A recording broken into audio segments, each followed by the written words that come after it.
네, 오늘의 뉴스의 맥을 짚어드리는 시간 뉴스연구소. 오늘도 CBS 조태임 기자 그리고 경향신문 박순봉 기자와 함께합니다. 안녕하세요. 안녕하세요. 네, 조태임 기자 네. 오늘 첫 뉴스는 뭐부터 볼까요? 네. 제명 처분 의결 반발하는 김병기. 어제 밤늦게 네. 윤리심판원의 의결사항이 나왔습니다. 네. 제명이죠? 네, 맞습니다. 그러니까 당내 최고 수위 징계라고 할 수 있는데 어제 낮 2시부터 시작이 됐었거든요. 근데 음, 굉장히 장시간 회의가 이어지면서 밤 11시쯤에 이제 결론이 났어요. 근데 여기에 이제 김병기 의원이 소명에만 5시간 이상을 썼다고 합니다. 윤리심판원장이 한동수 위원장 내 회의 직후에 그 징계 시효 완성 여부와 사안의 중대성을 종합적으로 고려했다. 징계 시효가 완성되지 않은 복수의 징계 사유만으로 제명에 해당하는 결론을 내렸다. 이렇게 설명을 했는데 그러니까 일부 의혹은 시간이 지나서 징계 시효가 끝났지만 그걸 빼더라도 남아있는 사안만으로 충분히 제명이 가능하다. 이 판단인 거예요. 일단 의혹이 많고 음. 징계시효는 3년이죠. 네, 그러니까 맞습니다. 김병기 의원 주장은 3년 전 일은 시효가 지났으니 이걸로 징계 못한다. 네. 이런 얘기인데 네. 남은 것도 있다가 이제 윤리심판원의 결정사항이군요. 네. 그러니까 우선 김명기 의원이 주장한 그 징계시효 지난 것 그게 어떻게 예. 보면 좀 핵심이긴 하거든요. 음. 그러니까 공천원금 관련된 게 2020년이었고요. 그리고 배우자 구의 업무 추진비 사적 유용이 2022년이에요. 그 아들 또 편입 관련된 것도 이제 다 3년이 지났다 이렇게 주장을 한 거예요. 근데 이제 윤리심판원은 그게 징계시효가 지났다고 해도 나머지 그러니까 대한항공으로부터 호텔 숙박권 제공받았다는 의혹이나 예. 국정감사 앞두고 쿠팡 전 대표와 이제 고급 호텔에서 오찬했다는 의혹이 있었잖아요. 음. 그것만으로도 충분히 징계 사유가 됐다고 보고 이제 제명을 결정을 한 겁니다. 김병기 의원은 즉각 바로 재심을 청구하겠다고 밝혔습니다. 네, 김병기 의원 이제 제명 결정 직후에 페이스북에 즉각 재심을 청구하겠다고 하면서 의혹이 사실이 될 수는 없다. 한 달만 기다려달라는 요청이 그렇게 어려웠냐? 그러면서 또 이렇게 잔인한 이유가 뭔가 이렇게까지 글을 올렸어요. 굉장히 좀 억울하다 이런 걸 토로하는 듯한데 당규상 이제 징계 통보를 받은 날로부터 7일 이내 재심 신청이 가능하고 재심이 접수되면 윤리심판원 60일 안에 다시 심의를 해야 되는데 어제 원래 이제 징계심판원 결정 나오고 나서 원래 절차대로면은 내일 최고위에서 징계 보고하고 이제 목요일에 의총 열어서 제명 결정하겠다. 이게 이제 당의 시간표였거든요. 예. 근데 재심을 하겠다고 하면서 이제 이 일정들은 미뤄지게 되고요. 그러니까 음. 당내에서는 좀 분위기가 냉담하더라고요. 그러니까 이거를 어차피 해봤자 결론은 바뀌지 않을 것이다. 그리고 지방선거 앞두고 이렇게 계속 끌고 갈 수는 없다. 이런 얘기가 나오고 또 공개적으로 탈당을 언급한 의원들이 많지는 않았지만 개별적으로 만나면 탈당해야 된다는 얘기들이 되게 많았었거든요. 예. 근데 이렇게 되면 의총에서 이제 그 의원 과반이 찬성하면은 제명이 최종 결정되는데 음. 이 여론만 더 좀 나빠지는 거 아닌가 이런 전망이 나옵니다. 여론만 나빠지는 건 아니냐. 김병기 의원이 페이스북에 한 달만 기다려달라. 근데 한 달 뒤엔 뭐가 있을지 뭐 혹시 있나요? 지금 김병기 의원 쪽 얘기를 들어보니까 김병기 의원이 그 계속 나오는 의혹들이 너무 많다 보니까 여기에 대해서 소명할 자료가 충분히 좀 확보되지 아. 않은 상태라고 해요. 근데 본인 생각은 여기에 대해서 충분히 소명할 수 있다. 이런 자신감은 있다고 해요. 그래서 그 자료를 확보하는 데 좀 시간이 걸리지 않을까 그렇게 보고 있습니다.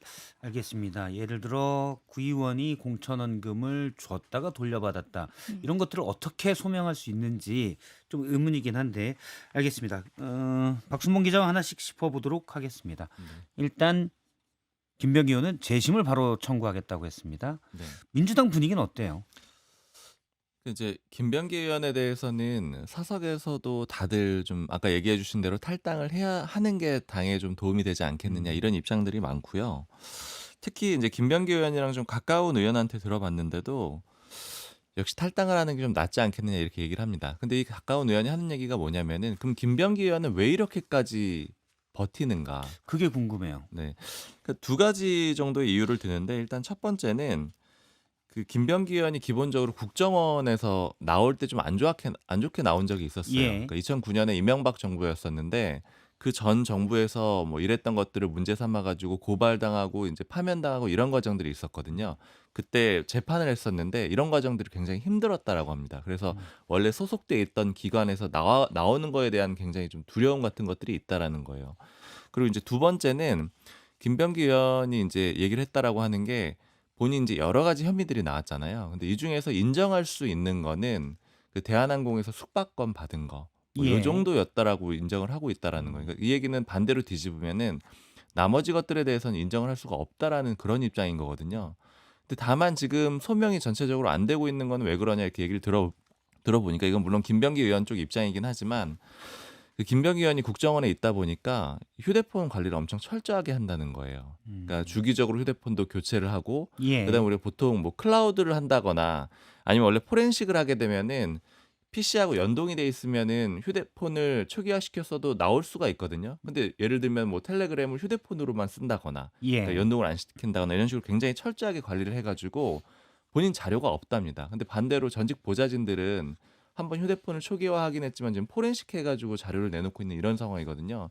그러니까 이제 시간이 조금 있으면은 그러니까 자료들을 좀 복구할 시간이 있으면 대응을 할 수 있다라고 김병기 의원은 좀 생각을 하는 것 같다. 이게 두 예. 가지고 그다음에 이제 세 번째로 당 전체적으로 나오는 전망은 이 의원이 이제 당을 떠나게 되면은 수사가 굉장히 좀 빨라질 거라고 보고 있어요. 근데 사실 지금 뭐 민주당에 소속이 돼 있던 그렇지 않든 간에 민주당에서 제명을 시키려는 의지가 굉장히 강하기 때문에 이 수순은 피할 수가 없는데 지금 말씀이 이제 그런 거죠. 예를 들어 민주당 지금 집권 여당인데 더군다나 김병기 의원은 전 원내대표였고요. 만약에 여기서 민주당이라는 당적이 떨어지게 되면 혹시 수사가 좀 더 세게 받지 않을까? 이런 부분도 작용될 수 있다라는 거군요. 맞습니다. 당을 이제 탈당을 하게 음. 되면은 뭐 수사 굉장히 빨라지게 될 텐데 시간 지연의 효과도 좀 필요한 상황이거든요. 왜냐면 예. 좀 얘기들을 들어봤을 때는 김병기 의원은 오히려 좀 자료가 부족한 상황이니까 당이 좀 버텨줘야 되는 그런 상황이 필요한데 그것도 좀 감안을 한 걸로 보이고요. 지금 그러면 수사는 어떻게 되느냐? 지금 수사 과정들을 좀 간단하게 정리를 해보면은 그 녹음 파일이 어쨌든 단초가 됐던 거잖아요. 그 녹음 파일에 등장하는 사람이 그러니까 뭐 목소리로 나오는 사람이건 언급이 되는 사람이건 간에 김병기 의원, 그다음에 강선우 의원, 김경시 의원, 그다음에 강선우 의원의 전직 뭐 사무국장 보좌진 이렇게 총 남모 4명이 보좌관. 있거든요. 예. 그러니까 요 사람들을 요약해서 보면은 돈을 준 것으로 지목된 사람, 음. 돈을 받은 것으로 지목된 사람, 돈을 보관한 걸로 지목된 사람, 이런 상황을 알고도 묵인한 사람 이렇게 4명으로 요약을 할 수가 있어요. 요약이 쉽게 네, 됐습니다. 그럼 김병기 의원 빼고 나머지에 대해서는 어떻게 수사가 진행이 됐냐면은 압수수색도 했고 출국 금지도 하고 지금 강제 수사를 다 해놓은 상태거든요. 그럼 지금 다음 단계는 뭐 경찰이 발표는 안 하고 있지만 무조건 김병기 의원의 수사, 강제 수사라고 봐야 되는 상황입니다. 근데 이 시점에서 탈당하고 이제 혹은 뭐 제명이 되게 되면은 김병기 의원 수사는 더 속도가 빨라질 수밖에 없는 그러네요. 거죠. 지금 말씀한 4명 중에 김병기 의원만 현재 강제 수사에 들어가지 않은 상황. 만약 여기에서 여당 의원이라는 타이틀이 빠지게 되면 혹시 나도 세게 수사받는 건 아니야?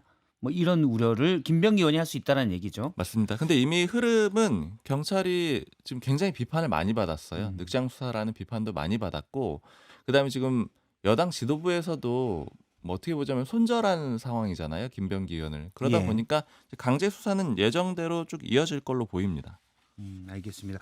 김병기 의원은 소명할 수 있다고 했지만 일단 나왔던 1억 공천 헌금 김경시 의원이 줬다가 돌려받았다는 게 일단 김경, 강선우 두 사람의 주장인데 이걸 알고도 준 것만으로 사실 문제가 있는데 김경시 의원이 그럼에도 공천을 받았다는 거는 법적인 걸 떠나서 정부적으로도 이거는 책임이 분명한 일이 아닌가라는 생각입니다. 아, 그리고 하나만 더 짚으면은 지금 이 상황을 이제 소위 말하는 청와대와 뭐 그 명청 예. 갈등이라고 하잖아요. 이 갈등으로 보는 사람들도 있는데 제가 당 쪽에 민주당 쪽에 물어봤을 때는 그렇게 안 보는 의견들이 꽤 있더라고요. 왜냐면은 12월 9일에 그러니까 지난달 9일에 정청래 대표 지도부하고 이재명 대통령이 전역을 했었거든요. 예. 근데 그 다음부터 정청래 대표의 자신감이 굉장히 올라갔는데 이게 김병기 전 원내대표가 물러나고 예를 들어 지도부가 좀 뭐 친천계가 조금 많이 되고 이런 거라고 볼 수도 있지만 반대로 보면은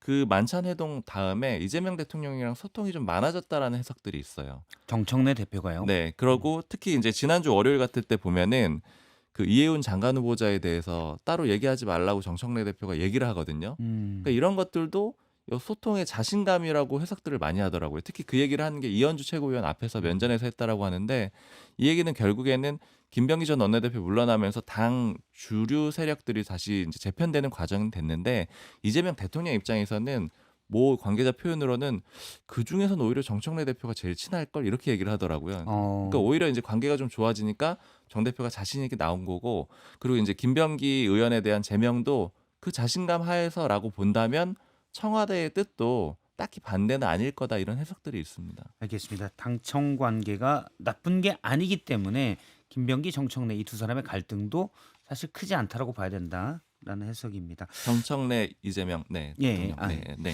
두 번째 뉴스로 가볼까요? 네, 중수청, 공소청 윤곽 나왔다. 예, 국무총리실 산하 검찰개혁 추진단 여기에서 이제 공소청과 중수청을 어떻게 만들 것인가 네. 이 방안을 짰는데 어떻게 만들지가 공개가 됐죠. 네, 수사는 중수청, 기소는 공소청. 그러니까 수사 기소를 분리하겠다 이게 정부 안의 뼈대인데, 그러니까 검찰이 해오던 직접 수사 기능을 행정안전부 산하의 중대범죄수사청, 그러니까 중수청으로 이관을 하고, 기존 검찰은 이제 수사 개시 권한이 없는 공소 전담 기관, 그러니까 공소 제기와 유지로만 이제 기능을 한정하는 공소청으로 이제 재편을 하게 되는 겁니다.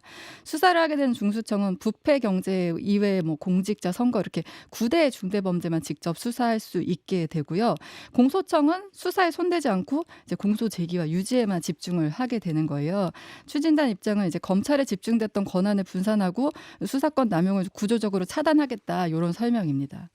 근데 여권 내에서 이 방안 이건 사실은 정부가 당과 협의해서 짰다는 건데 이 방안에 대해 반대 목소리가 좀 높더라고요. 어제 하루 종일 좀 시끄러웠어요. 일단 크게 두 가지로 볼 수 있는데 첫째는 중수청 이 조직 구조 때문인데 중수청 인력을 그 변호사 자격을 가진 수사 사법관 그리고 비법률가 출신 전문 수사관으로 이렇게 이원화를 하기로 했어요. 그렇게 되면 지금 검찰 검사와 수사관 이것과 크게 차이가 없는 거 아니냐. 그 수사사법관이 사실상 검사 아니냐 네, 이런 맞습니다. 거군요. 이제 그런 지적이 나옵니다. 그러면 이제 그냥 그대로 제2의 검찰청 법조 카르텔 유지되는 거 아니냐 이런 비판이 나오는 거고요. 근데 정부는 이제 전문 수사관도 전직을 통해서 수사 사법관 아까 말한 이제 검사가 비슷한 그런 역할을 할 수 있다. 고위직 임명에도 제한을 두지 않을 것이다라고 했지만 실제로 이제 전직이 얼마나 이뤄질지 그 카르텔을 얼마나 깰 수 있을지 여기에 대한 이제 의문이 나오는 거예요. 말씀 이제 경찰 중에 변호사 자격증 있는 사람들은 검사처럼 앞서 말한 전문 그 수사 사법관 네네. 이게 될 수 있다 이 말이죠. 그렇죠. 네. 근데 일반적으로도 뭐 오래 근무를 하거나 뭐 그 음. 정도 시험을 거치거나 하면 이제 할 수 있다 할수 이런 있다. 설명입니다. 그래서 검사와는 다르다라는 게 이제 정부 측 안에 대한 주장인데 네, 맞습니다. 그래도 이제 반발은 좀 있군요. 네, 그러니까 기존의 카르텔 어떻게 깰 것인가 이런 것이 있는 거고요. 그래서 당 안팎에서도 좀 공개적으로 반발이 나오는 게 검찰개혁 추진단 자문위원회 소속 이제 서보학 경희대 교수 같은 경우도 정부 안에 반발하면서 사퇴를 했고 양홍석 변호사도 이제 추진단 자문위원인데 검찰청은 공소청으로 간판가리하는 것이다 이런 비판을 했더라고요. 그리고 어제 국회 법제사법위원회에서 김용민 의원이 정성호 법무부 장관 상대로 굉장히 고성으로 이제 이 검찰 개혁안 검찰들이 결국 만든 거 아니냐 이런 우려가 크다라면서 이제 분노하는 모습을 보이기도 했고요. 그래서 이제 지금 이것과 관련해서는 다 아마 계속 좀 반발이 거세게 일 것 같고요. 그리고 또 하나 문제가 행정안전부가 비대화될 것이다 이런 문제인데 그러니까 중수청이 행안부 소속 외청으로 설치가 되는 건데 그래서 행안부 장관이 중수청 사무에 대해서 전반적인 이제 감독을 하게 되는데 지금 행안부 장관은 이제 경찰청도 이제 담당을 하고 있잖아요. 그러니까 경찰청에 이어 중수청까지 이 행안부 자체가 초대형 공룡 조직이 되는 거 아니냐 이런 우려가 나오고 있는 상황입니다. 알겠습니다. 공소청도 좀 보도록 할까요? 보안 수사권을 과연 공소청 검사들이 갖게 되느냐 이게 이제 쟁점 중에 하나였는데 여기에도 결론이 혹시 난 게 있습니까? 이번에는 결론을 내리지 않았어요. 그래서 경찰이나 중수청에서 송치된 사건에 대해서 검사가 어디까지 보안 수사를 할 것인지 이제 이게 좀 가장 논란인 거잖아요. 그러면은 이제 실질적으로 이제 검사들이 얼마나 이게 수사에 좀 관여할 수 있을지 이게 이제 다 결정되기 때문인데 이 부분에 대해서는 향후에 조금 더 이제 형사소송법 개정과 연관해서 논의를 하겠다 이렇게 했고요. 그 어제 그 당내 갈등에서 조금 좀 해프닝이 있었던 게 한병도 원내대표 어제 이제 취임 첫날이었잖아요. 근데 어제 한 유튜브에 나가서 겸공에 나갔죠. 네, 거기서 이제 당내 이견이 없다. 중수청 고소처 설치해서 당내 이견이 없다 이렇게 얘기를 했는데 저 오후 들어서 다시 당내 이견이 있다고 이견이 했었는데 있다라고 처음에 오후에 그랬고. 다시 당내 이견이 없다 이렇게 바꿨고요. 그리고 정청래 대표도 지금 개별적으로 의견 밝히지 말라 이런 이제 함구령을 내리기도 했습니다. 알겠습니다. 박순봉 기자와 좀 더 짚어보겠습니다. 일단 입법 예고안 여기에 대해서 사실 쪼개기만 하고 나눈 게 뭐가 있냐라는 게 민주당 일부 의원들의 주장입니다. 네. 검찰의 주장은 뭡니까? 검찰 측 분위기는? 검찰 쪽 분위기들을 좀 들어보니까 이제 뭐라고 얘기를 하느냐면은 그 얼마나 갈까? 수사사법관으로 검사들이 얼마나 갈까 이런 식으로 좀 얘기를 하더라고요. 어. 그러니까 지금 아까 이제 얘기해 주신 대로 수사사법관들은 변호사 자격을 가진 사람들만 갈 수 있어가지고 이게 좀 흐름을 다시 한번 좀 짚어보면은 이게 강경파 입장에서는 엄청나게 후퇴한 안이거든요. 왜냐면 예. 제가 예전에 얘기를 들었을 때 저도 어제 안이 나왔을 때 좀 깜짝 놀란 게 예전에 뭐 강경파 의원한테 들었을 때는 뭐라고 얘기를 하냐면은 전부 다 1급에서 9급으로 해가지고 수사관으로만 만들어가지고 검사들하고 수사관을 이제 분리하지 않고 수사관들한테 기회를 주겠다. 기존의 검찰 수사관들한테 이런 예. 식으로 얘기를 했고 제가 그래서 그때 당시에 물어보니까 아니 그렇게 하면 검사들이 안 가지 않겠습니까? 이렇게 물어보니까 아, 검사들이 꼭 와야 되느냐? 그리고 검사들이 온다고 하더라도 별도의 채용 절차를 다시 마련을 해야 된다. 왜냐면은 이 검사들이 뭐 안 좋은 표현으로 다른 뭐 보수 정부에 부역한 사람일 수도 있고 하니까 다시 거르는 절차도 필요하다. 이런 식으로까지 생각하는 게 강경파의 입장이거든요. 예. 근데 지금 안을 보면은 그 검찰하고 굉장히 유사해요. 그 변호 표현만 이제 검사가 전문 수사관으로 된다. 아, 법률 수사관으로 된다라는 거죠? 네, 그래서 이제 이렇게 사법수사관? 후퇴를 했는데 그럼에도 불구하고 이제 검찰 쪽에서 나오는 얘기들은 아, 얼마나 가겠느냐, 우리 잘 안 갈 것 같아 이렇게 얘기들을 하는데 반대로 보면은 경찰이나 수사관들 쪽 얘기를 들어보면 뭐냐면은 쟤들 표정 관리하는 거야 이런 식으로 얘기를 해요. 그러니까 이제 검사들 입장에선 기본적으로 좋은 상황은 아닙니다. 왜냐하면 기존의 조직이 쪼개졌고 좀 개혁을 일종의 당하고 있는 상황이잖아요. 그러니까 큰 흐름상으로는 안 좋은데 그러나 요번 안은 검사들한테는 좋을 거다. 이게 반대쪽에서 보는 입장이고요. 불만이 정말 많은 거는 경찰하고 수사관들이에요. 그러니까 지금 세부적으로 보면은 수사사법관하고 전문 수사관을 나눠지게 된 거에 대해서 뭐 경찰은 이렇게 표현하더라고요. 그게 결국에는 예전에 구조랑 똑같고 그 수사관으로 전문 수사관으로 가게 되면 서자 취급을 받게 될 텐데 원래 경찰들이 중수청으로 넘어가려고 하는 사람들 많았는데 아마 많이들 발길을 다시 돌릴 거다 이런 얘기들도 많이 하고 중수청이 어차피 검사 출신들이 주도할 거다라는 거군요. 경찰의 그렇죠. 생각은. 결국 이원화되기 때문에 기존 이제 검찰 수사관들도 그런 좀 기대를 갖고 있었던 사람들, 요거 상관없이 올라가는 걸 기대했던 사람들도 좀 실망을 한 분위기가 좀 있고요. 그리고 지금 여권 내부에서는 결국 이게 봉욱 민정수석하고 정성호 법무부 장관이 주도해서 요 안을 만들었을 텐데 두 사람 다 검사 출신 아니면 변호사 출신이니까 결국 이 수사만 집중적으로 하는 사람들은 잘 배려하지 못한 게 아니냐 이런 얘기들을 좀 하고 있습니다. 이게 전반적으로 이제 검사가 가진 수사 역량 이걸 또 어떻게 할 거냐에 대한 문제, 또 검사들이 기존에 너무 마음대로 해서 문제가 생겼으니 어떻게 견제할 거냐의 문제, 이 두 개가 충돌하고 있는 듯한 모습입니다. 계속 좀 논란이 될 것으로 보고요. 다음 주제 볼까요? 국힘 5년 반 만에 당명 바꾼다. 아, 또 바꾸기로 결정이 됐죠. 네, 지금 이제 장동혁 대표가 쇄신안 발표하면서 그때 이제 당명 개정하겠다, 이제 쇄신 카드로 당명 개정 얘기를 꺼냈었는데 이제 공식적으로 당명 개정 절차에 들어간 거예요. 책임당원 77만 4천 명 대상으로 휴대전화 ARS 조사했는데 응답자 가운데 69%가 찬성 의견을 냈다고 해요. 그래서 이 결과 바탕으로 최고위원회에서 당명 개정을 이제 공식화했는데 당명을 이르면 다음 달 초 늦어도 2월 말까지 좀 확정을 해서 6.3 지방선거 전에는 이제 새 간판으로 나서겠다 이런 입장입니다. 근데 이제 말씀하신 것처럼 국민의힘 계열 정당이 당명을 굉장히 좀 최근 들어 많이 바꿨어요. 그러니까 예를 들면 30년 동안 8번 정도 바꿨다고 하더라고요. 이번까지 8번. 포함하면은. 만 이번에 그러니까 이제 바뀌면요. 네, 그럼 평균 유지 기간이 4, 5년 정도밖에 안 되잖아요. 그 국민의힘 전신들 이제 위기 때마다 당명 개정으로 돌파구를 활용해 왔는데 좀 하나씩 짧게 짚어보면은 민주화 이후 기점으로 1990년에 민주자유당에서 1996년에 신한국당으로 바뀌었고요. 그다음에 이제 IMF 외환위기 직전에 1997년에 다시 한나라당으로 바뀌었고, 그다음에 2012년 이제 디도스 사건과 이런 상황 속에서 새누리당, 그리고 박근혜 전 대통령 탄핵 이후에 자유한국당, 그리고 2020년 총선 앞두고 미래통합당, 그리고 이제 같은 해 9월에 국민의힘으로 바뀌었습니다. 공통점은 다 선거에서 참패하거나 뭐 탄핵을 겪었거나 뭐 지지율이 급락하거나 이런 이제 위기 상황 속에서 계속 이제 당명 개정이 바꿨다 예. 이런 거예요. 근데 물론 좀 성공한 사례도 있긴 합니다. 예를 들면 2012년 박근혜 비대위 시절에 새누리당 맞아요. 새누리당을 이름 바꾸면서 그때 이제 정강 정책에 경제 민주화 포함하면서 실제로 총선과 대선을 이겼는데 그 이후에는 좀 극우 이미지만 강화했다 뭐 이런 비판들도 나오고요.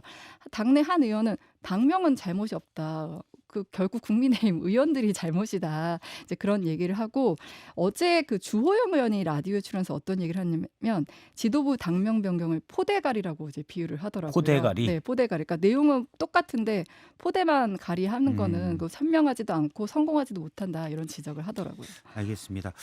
당 안팎에 박순봉 기자 네. 약간 의견들이 갈릴 것도 같아요. 앞서 주영 의원 입장도 얘기를 했는데. 그러니까 일단 그 제가 좀 인상적으로 들었던 표현 중에 지금 당명이 많이 바뀌었다라는 걸 말씀해 주셨잖아요. 예. 이게 비주류를 인증하는 것이다 이런 얘기를 하는 이제 국민의힘 관계자가 있어서 좀 인상적이더라고요. 이게 무슨 얘기냐면은 예전에 보수 세력은 좀 이 국민 그 한국의 대한민국의 약간 주류 세력이라는 그런 인식이 있었는데 이게 바뀌었다라는 거예요. 그 계속 선거 참패하면서 당명 바뀐 과정이 그런 것이고 또 하나 예를 드는 게 후보 단일화를 하는 쪽이 그쪽이 비주류라는 겁니다. 근데 최근에 상황들을 쭉 보면은 민주당은 당내에서 경선을 해가지고 주로 뽑았고 국민의힘은 항상 후보 단일화를 하려고 노력을 해왔거든요. 외부 영입이든 네. 단일화든. 그러니까 이 당명 많이 바꾸고 후보 단일화 많이 하고 이게 결국에 이제 보수 세력 자체가 이제 한국에서 비주류로 그러니까 주류는 민주당 세력으로 넘어가는 이런 과정을 보여준다라는 좀 자조 섞인 얘기들이 나오기 시작을 하고요. 뭐 잘 되면 이름을 왜 바꾸겠냐 이런 거죠. 맞습니다. 당권파 쪽에서는 뭐라고 하느냐면은 두 가지 의미라고 얘기를 합니다. 그러니까 가치를 정립하는 것이고 두 번째는 윤석열 전 대통령과의 절연 시도다. 그러니까 지금 윤석열 전 대통령 뭐 빅데이, 뭐 빅주, 뭐 빅 위켄드 이런 식으로 표현을 위기라고 표현을 하잖아요. 지금 여러 가지 이슈들이 있잖아요. 뭐 구형도 있고 선고도 있고 이런 일들이 있기 때문에 계속해서 당내 악재로 작용할 가능성이 있으니까 당명 바꾸면서 좀 전환을 하겠다라는 건데요. 다만 아까 의원들은 제가 뭐 전수조사를 한 건 아니지만 어제 뭐 의원 같은 경우에는 이런 얘기를 하더라고요. 택가리가 무슨 의미가 있느냐, 그러니까 이제 간판 바꾸는 게 무슨 의미냐라고 하면서 적극 찬성하는 의원들은 한 명도 못 봤다. 그냥 볼멘 소리가 주류라고 봐도 되지 않을까요? 이렇게 얘기를 하더라고요. 그래서 의원들은 글쎄 하여튼 뭐 전반적으로 좀 분위기가 썩 좋지만은 않은 것 같고, 그다음에 모 국민의힘 관계자 같은 경우에는 그 피해자는 당 아니냐, 가해자는 윤석열 전 대통령이고, 근데 왜 피해자가 또 이름을 바꿔가지고 도망을 쳐야 되느냐, 뭐 이런 식의 반응들도 있습니다. 당이 피해자다. 알겠습니다. 바꿔야 될 건 당 이름이 아니다. 뭐 이런 얘기가 당내에서 많다. 이렇게 듣도록 하겠습니다. 예, 조태임 기자, 박순봉 기자 수고하셨습니다. 감사합니다.